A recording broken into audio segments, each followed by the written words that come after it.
Là, ça va être cool. J'ai prévu un bouquin justement pour pouvoir lire un peu. Parce qu'il y a à peu près 2 heures de route. Vous allez embarquer?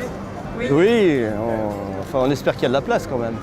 Normalement, vous avez vu, on augmente considérablement de place, c'était on pense à vous. Hein. C'est vrai, c'est bien. C'est un besoin pour découvrir la Loire, de toute manière.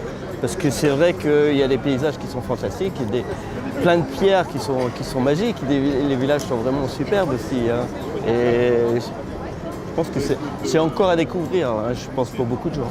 On est parti d'Ancenis, on était allé La Rochelle-Ancenis en voiture et puis après on rattrape nos voitures là maintenant. On fait 400 km en vélo à peu près en une semaine. Vous avez eu quel temps?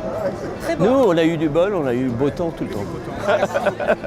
Merci. Allez. Mais on va être avec vous dans le... Dans le train? Ah d'accord, bah, c'est bien.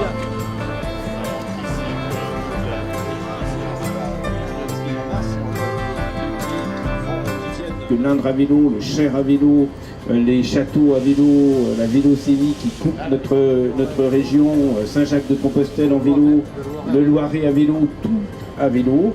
C'est vraiment une marque forte. Et pour y venir, il faut pouvoir prendre le train quand on en a envie. Ça transforme véritablement la circulation pour le tourisme. Voilà, merci beaucoup.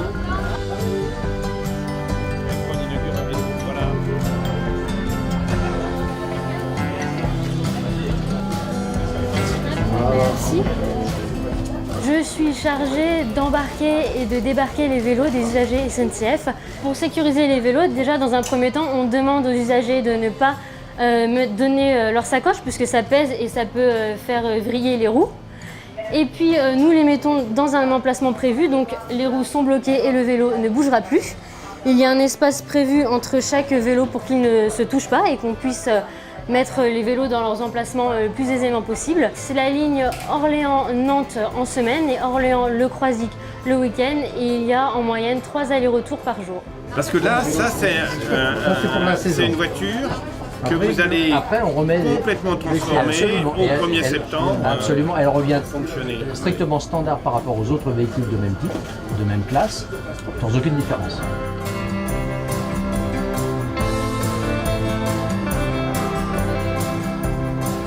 C'est une préfiguration des trains de l'avenir, c'est-à-dire qu'on adapte les trains à l'usage. C'est le premier train modulable pour les vélos en Europe. Alors ça coûte 25 millions d'euros, c'est le prix assez classique d'un train, mais je crois que notre flotte, bien sûr, a besoin d'être rénovée. Et quand on la rénove petit à petit, je crois qu'il faut qu'on l'adapte au territoire, au service et à l'enjeu que l'on va proposer. Nous allons pouvoir atteindre 83 vélos par train et ça répond véritablement aux besoins qui sont exprimés par les utilisateurs de la Loire à vélo. Donc on peut faire un circuit en vélo et le retour en train. On peut faire par étapes, c'est beaucoup de souplesse, beaucoup de liberté, beaucoup de rayonnement, beaucoup d'attractivité touristique pour Centre-Val de Loire.